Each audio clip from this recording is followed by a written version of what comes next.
Welcome to the Practical Growth Podcast. I'm your host, E.B. Johnson, top writer on Medium.com, published author, and master practitioner of neuro-linguistic programming. You've landed on the podcast that takes you on a journey into the heart of relationships and self-discovery. This is a must listen for those who are ready to overcome their toxic relationships and their toxic patterns. You can expect real talk, practical guidance, and raw and relatable guests that you'll be talking about for weeks. Let's get into it. Hello, and welcome to the Practical Growth Podcast.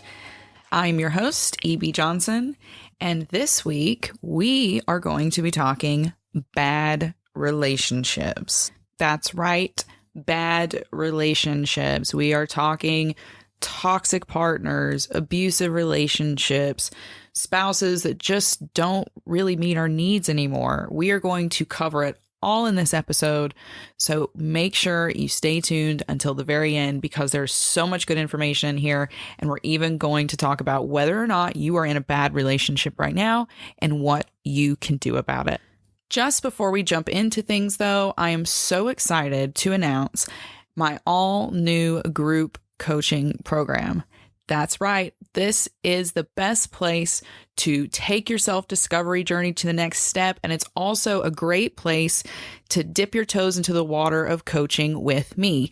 Each week, I'll tune into you with a live training that covers a new topic in relationships and self-discovery. These are deep dives that help you take a deeper look at what it means to build the relationships that matter and to find a truer self. I'll also have a whole array of guest experts who are going to come in and tell you stories that are going to completely blow your mind and change the way you're approaching your life and you're approaching your relationships. So if you'd like to find out more about this exclusive opportunity, you need to head to therealebjohnson.com and click on contact. Send me a little message and we will get you all set up. But don't wait too long on this. There's only 20 spots and they're already going quickly. Right. So bad relationships. It's something we've all been through. We've all done it. We've all got the t-shirt, right?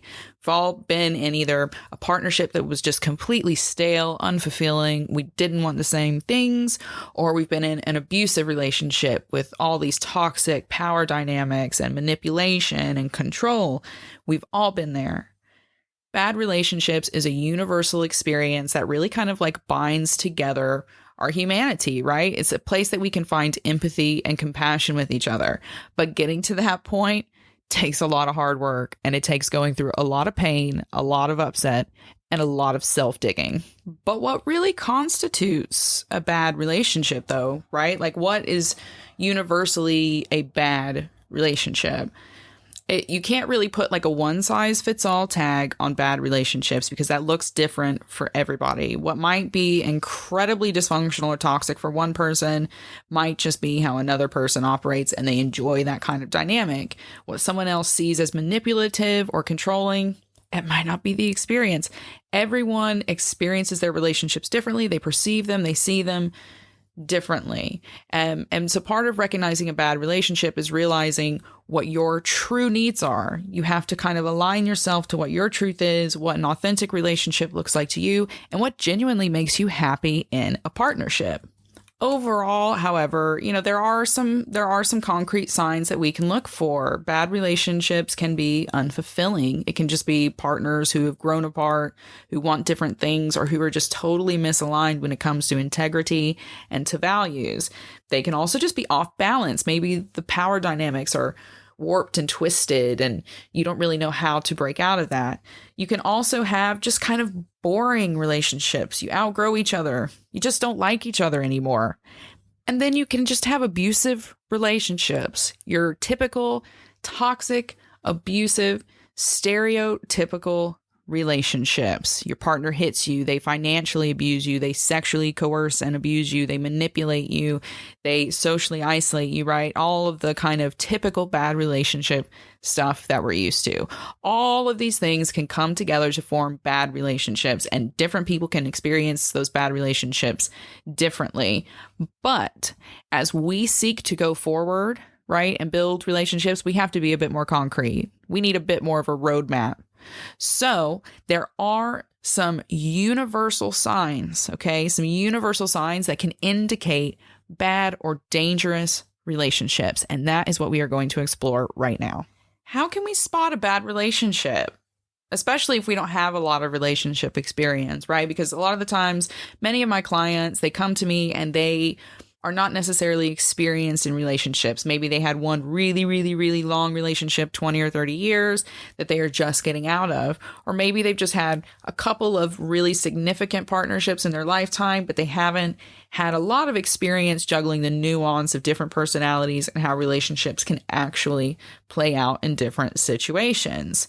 So if you are one of those people and you are moving forward, or maybe you're in a relationship now that just something doesn't feel right, how can you be sure that you are in a bad relationship? Well, I've boiled it down to 10 signs that we can all be on the lookout for. And all of these are red flags, warning signs, early indicators, however you want to label them, that across the board prove to show a partnership in which there are some serious, serious cracks.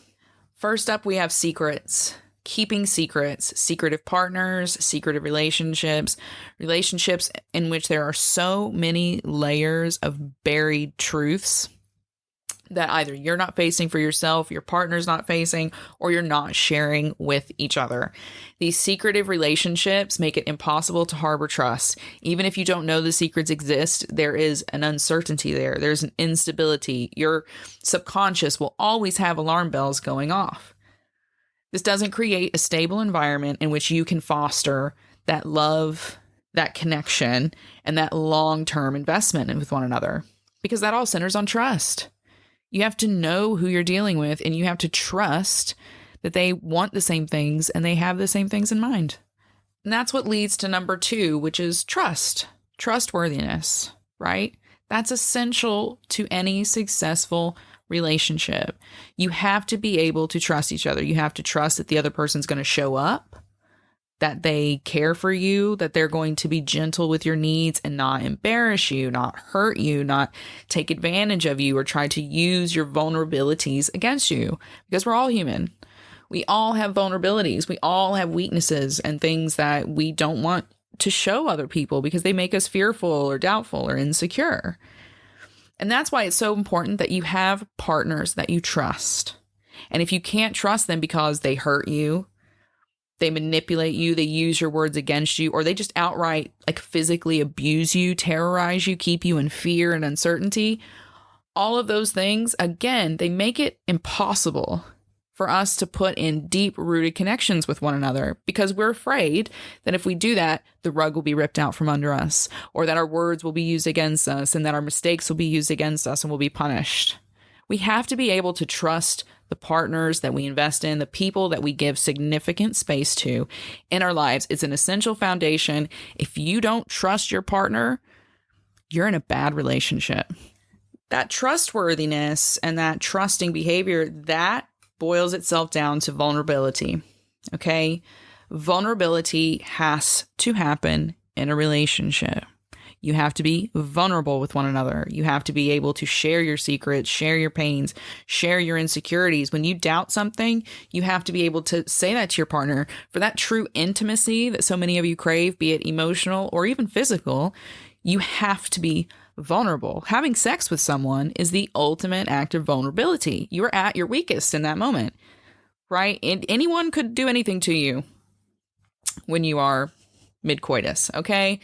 So vulnerability, vulnerability, vulnerability. If you cannot expose that soft side of yourself to your partner, it's just gonna be pain point after pain point, disaster after disaster, frustration, resentment, heartbreak. And I don't know about you, but that to me sounds like a bad relationship. Now, the fourth kind of universal sign of a bad relationship that I always try to kind of press, especially with my clients and with my readers, is that you have to look out for social alienation and possessive behavior. Let me say this again. You have to look out for possessive behavior. We as a society have kind of created this narrative that it's kind of cute for someone to be possessive of you. Like if they're a little bit jealous and they want to take you and keep you and, oh, you're mine. I claim you. You're mine. This possessiveness is not actually great. And especially not when it crosses the line and leads into you becoming isolated from your friends, from your family, from career, from opportunity, from your happiness, from yourself, which is very often what that possessive behavior escalates into. So if you have a partner who's like, it's got to all be about me, you should be with me all the time, you need to stop being with your friends, stop being with your family, if they cause drama so that you can't be with your friends and with your family, these are all bad things. They're bad signs, okay? So look out for social alienation. Look out for someone who is super jealous, super possessive, even if that kind of slide starts small. You have to be very aware and very careful of these behaviors because they can indicate a very bad, very dangerous, very toxic relationship. We all know I would be remiss if I did not mention infidelity and cheating in this list of bad relationship warning signs, okay? And that's why it sits here at a perky little number 5. Endless infidelities, endless cheating. Oh my God, it's not a good relationship. It's not a good relationship. If someone cannot be faithful to you and those are the terms that you've set, they don't respect you. They don't respect you. And ultimately, you don't have what they want. Okay? And that sounds really harsh. It's, again, tough love. That's what I do. That's what I give. Endless infidelity does not a good relationship make. Okay, first of all, it can be very dangerous on a physical level, especially if your partner is not being safe with his or her extracurricular activities. Outside of that, it's emotionally damaging. It destroys your self-esteem. It destroys trust. You don't know if they're really in your corner, if they're just going to disappear on you one day, if they're going to show up when you need them most. So don't ignore endless infidelity and act like the cheatings and the breakup, on again, off again. Drama is normal because it's not. If someone's committed to you, they're going to commit to you. If they want you, they'll want you. Period. There's no justification for that. Someone who keeps going outside of the relationship to other people wants to be with other people, and you need to accept that. This one is super big. This is super big because no relationship can be good, healthy, stable, long-lasting without it, and that is accountability. In every relationship, you have to be accountable. You have to be accountable for your actions, okay? And your partner needs to be responsible for theirs as well. If you are in a relationship in which one or both of you cannot take accountability, things will always be off balance. There will always be drama, and you will not be able to depend on the other person, and they won't be able to depend on you either. Now, does that make a good relationship? It does not. It does not. I will go ahead and just ruin that for you. It does not. To be in a good relationship, you have to be able to depend on one another. And to do that, you have to know that the other person is willing to step up to the plate and say, hey, I got this wrong. How do we fix it? And if you don't have that, you're not in a good relationship. But what about demeaning partners? What about you're in a relationship that's just, you kind of dismiss each other, or you're just emotionally detached? Ding, ding, ding. We have a bad relationship. If you guys have done all the work, tried all the things, and you're still just not that into each other, or you can't help but be mean to each other, or just shut down and dismiss what the other person says, let's say that you've gone to your partner and you're saying, I'm still not happy. I want to work on X, Y, and Z. And your partner just turns around and walks away or says, oh, you're so silly. These are all bad signs. And you can't improve things if both of you aren't willing to improve them. So you need to really be aware. Dismissive, demeaning, detached behavior is always, woohoo, big warning sign. Okay, that you need to stop and reassess. Think about whether this relationship is really worth it or not. The 8th kind of universal sign that I like to really reiterate is abusive behavior. It's abusive behavior. A partner that terrorizes you, or if you terrorize your partner, if you hit each other, if you are sexually abusing each other, if you are emotionally and mentally manipulating and draining one another, bad, bad, bad, bad, not worth it, not normal, and not what you deserve to settle for. Okay? Abusive relationships, absolutely not. There's no excuse. There's no justification. You deserve a healthy, partner in a healthy relationship with healthy boundaries. But you can't get that until you admit that this abusive relationship, this toxic relationship, is taking up too much space in your life, and it's less than you deserve. I do, though, have to admit that not all bad relationships, it's not always, like because of some crazy toxic dynamic. It's not all fighting and terror and manipulation and cheating. That's not always what happens. Sometimes a relationship is bad because it's no longer a good fit, because it hurts us, because it's just not what we need anymore. And that happens when you and your partner you naturally grow apart, right? You end up on different pages. You're just not the same people. Maybe you got together, had some children, the children have grown up, they've left, and now you two are looking at each other and you're not the same people anymore, right? You want different things. You're not, one person wants to stay home and settle in. Maybe the other person is ready to go out into the world and travel and experience things and do that life that they didn't get to do when they were in service to their children and their family. This happens. People naturally grow apart, and the divisions that causes can sometimes be so great that it turns the relationship into just an unfulfilling, unrewarding, just nasty, toxic, boring, stale, unpleasant dynamic that, again, we ultimately don't deserve and don't have to settle for. The 10th and final kind of universal sign of a bad relationship, if you just really kind of want to boil it down to basics, is crumbling intimacy. It's crumbling intimacy. Intimacy has to be at the core of every serious, committed relationship. Okay? It has to be at the core. And this isn't just physical intimacy, because not every couple is all about physical intimacy. Many are, but not every couple is. But there has to at least be an emotional intimacy, a connectedness, a closeness that allows you to outlast the adversity, overcome it, overcome the challenges and the trials by being unified and bonded in this core kind of way where you have the same values. You can open up to one another, and you can be present, and you can be as you are, and you can be free to build your own lives while you build a life together. It's this true intimacy. And without that, it just doesn't cut it. And when you lose that, you can find yourselves fighting more, being resentful, right? Just being completely divided, not on the same page, and looking at someone that you no longer recognize. So intimacy is a must. So what do we do? What do we do if, let's say, you're listening to this podcast, you've now listened to those 10 signs, and you're like, oh my gosh, this is my relationship. I'm in a toxic, abusive dynamic. I am not getting what I want. I'm not getting what I need. I'm no longer fulfilled. I'm not happy. Whatever it is, this is bad. Well, there are 3 things that I want you to ask yourself. First of all, do you feel scared? Do you feel isolated? Do either one of those things apply to you? Do you feel as though your relationship makes you scared to get up? Are you always walking on eggshells, but you don't quite know why? Are you losing touch with your friends, losing touch with your family because your partner loses it, or they get jealous, or it just causes too much stress and drama, so you would rather just not do it? How are you feeling about the relationship? If you're feeling scared, if you're feeling like you're isolated, then yeah, you might be in a bad relationship. Next, I want you to ask yourself, am I being abused?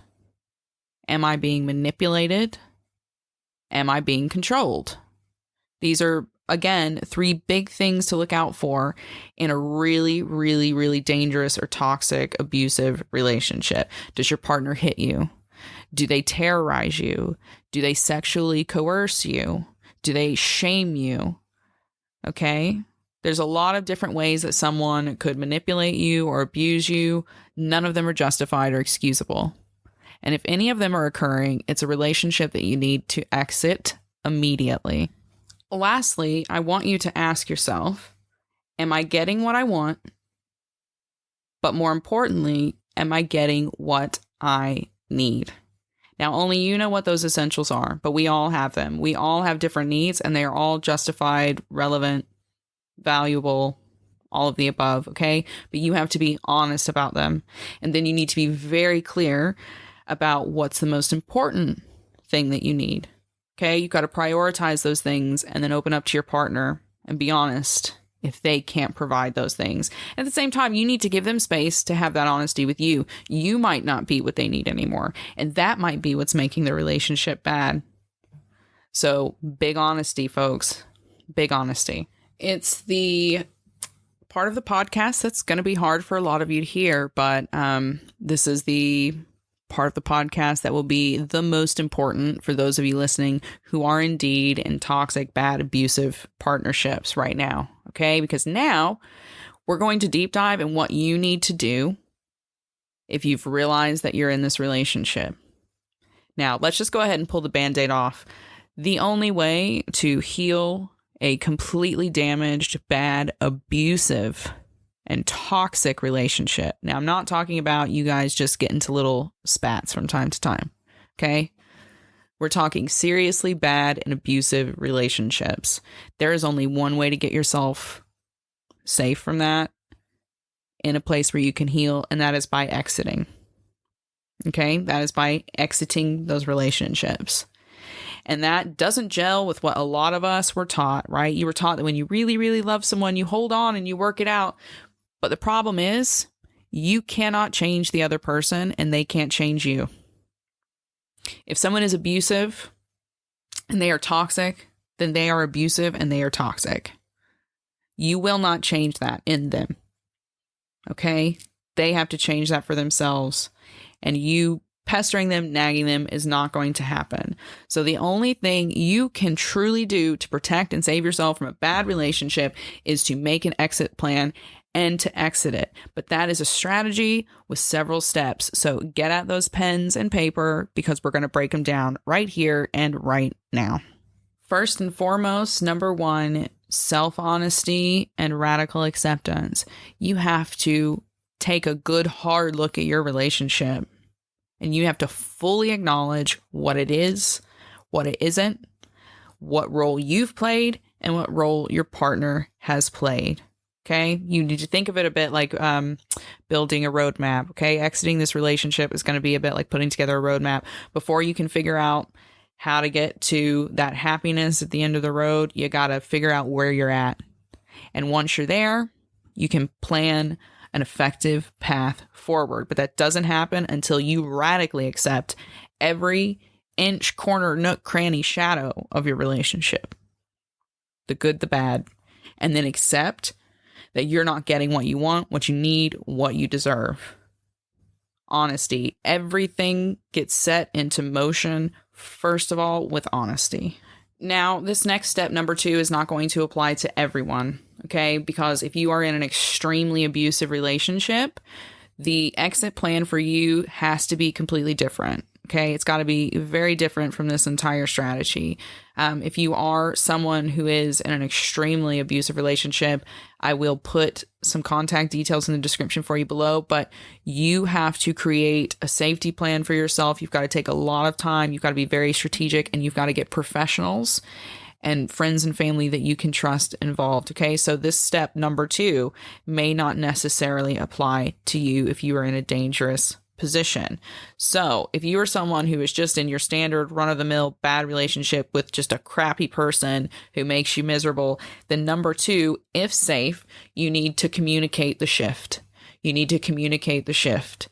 If you're just kind of in one of those stale, boring, unfulfilling relationships, this is a last chance for you and your partner to come together and make the changes that are needed and to decide if you're really going to be compatible. If you are someone who's just dealing with someone who cheats all the time, someone who hurts you, manipulates you, just a nasty person that you don't want in your life anymore, then this communication is going to be you basically putting your foot down and letting them know that things are over or that things are going to be changing significantly. Now, in both instances, communication needs to take place in somewhere where you are comfortable, a manner in which you are comfortable and which you are safe. Once you've kind of picked the right time and picked the right place, you sit your partner down and you just have to be very frank, very straightforward. Do not use accusatory language.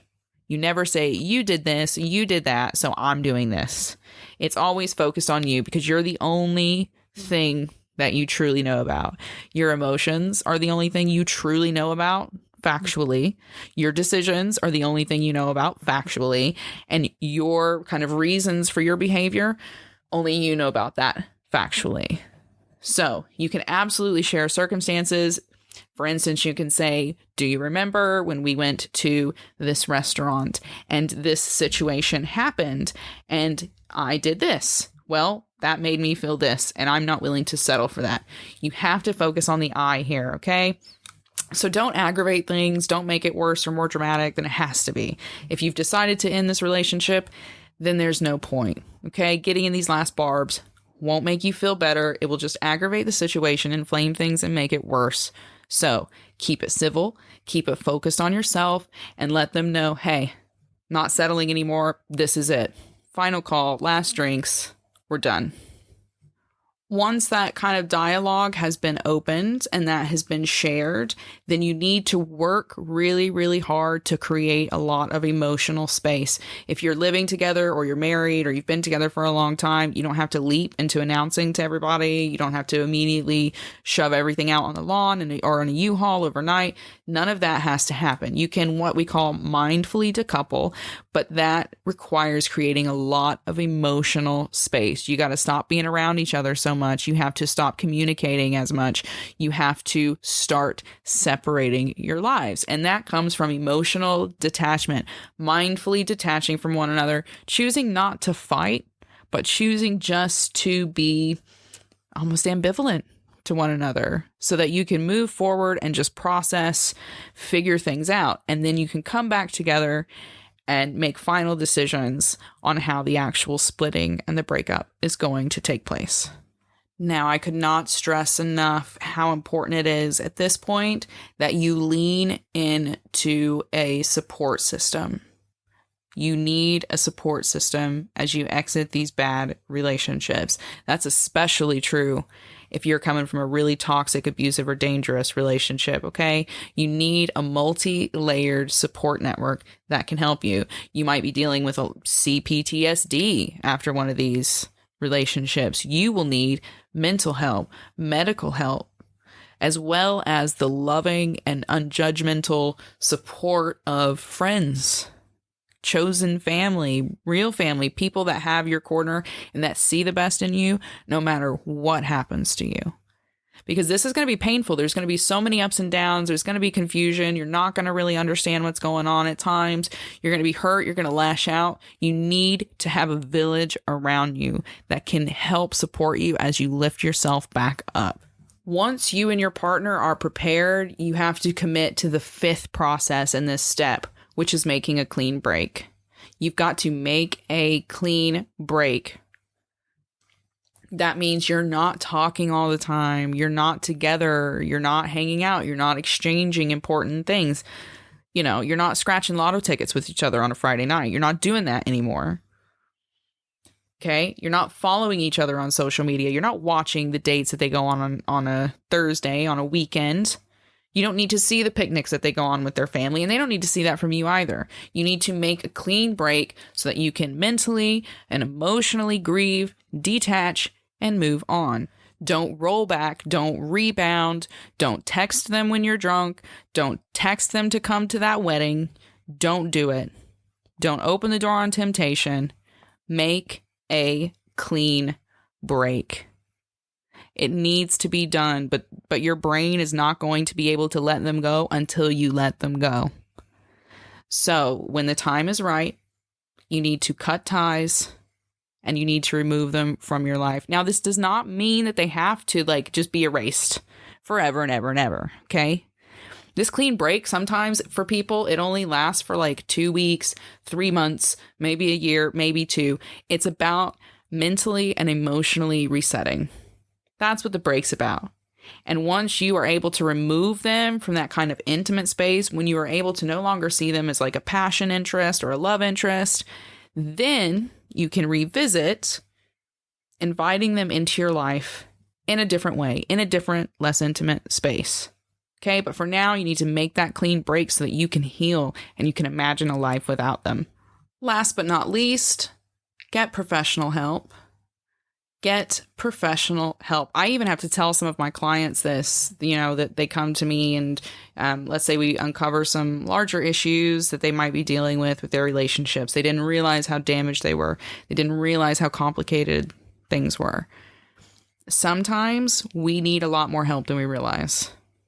Okay, breakups twist that wiring in our head. Toxic relationships twist that wiring in our head. And sometimes we need a little bit of clarity. Now, that can come from going to see a mental health expert who can also help, give you a little bit of medication that can help you feel better so you can think a bit clearer and get yourself back to a sense of you. It can also mean, just speaking to someone. Maybe you need to go to therapy or you need a coach or whatever it is. Get professional help. Don't struggle in the darkness. Find someone who knows what they're doing, who's been down the path, and who can go ahead and shed some light on getting back on track, getting back to you, getting back to happiness, and finding that love that you deserve, because it's everywhere out there. So give it to yourself. Get that help. You would treat your physical body if it was wounded. So treat your emotional body when it's been wounded in the wake of a bad relationship or a toxic breakup. And that's it. That is kind of bad relationships in a nutshell. We could go on and on and on, and we could go spin even deeper into kind of these kind of like micro toxic behaviors. And we will. I'm going to do a whole nother episode on really toxic relationships, but I'm also going to be doing a little kind of listener pasta episode where we're going to talk about some of the worst relationships that you guys have been in. But for today, let's just quickly recap on what we've learned about the basics of bad relationships. We know they look different to everybody. Some bad relationships go to the extreme. They're abusive. They socially isolate us. They ruin our lives and destroy our self-esteem. But a bad relationship can also just be one that's unfulfilling, where you've grown apart, you're not getting what you need, and the other person's not getting what they need either. There's a lot of complexities that go into, is a relationship really bad or not? But the only way you can define that is if you dig into it for yourself. If you're radically honest with yourself and look at your relationship without those rose-tinted goggles on. You've got to look for that infidelity, someone who can't be accountable, the detachment, the demeaning, the dismissive behavior. All of that counts. And when you realize that you're not getting what you want, or you're feeling scared, you've got to take steps to protect yourself, your happiness, your well-being, and your future. And that only happens by creating space and prioritizing yourself and your needs. And that's all for this week's episode. I want to thank you so much for being here, so much for listening and reading and supporting. And I just want to remind you one last time that group coaching applications are open. So don't forget to go to therealebjohnson.com and apply for a spot in this new group coaching membership. We are still celebrating the launch of the Practical Growth podcast here. So I am still giving away a free ebook to everyone who goes to Apple Podcasts and leaves me a 5-star review. So if you'd like to do that, all you got to do is click the link down below, head to Apple Podcasts, leave me a lovely little 5-star review, and tell me what you loved about the episode or the podcast in general. Screenshot it, send it to me, and your tasty little ebook will be on the way to you to help you improve your life and improve your relationships. And ultimately, that's what it's all about. So thank you so much for choosing me to do it with you. I hope you have a great day wherever you are and wherever you're listening from. We'll speak again soon. Bye-bye.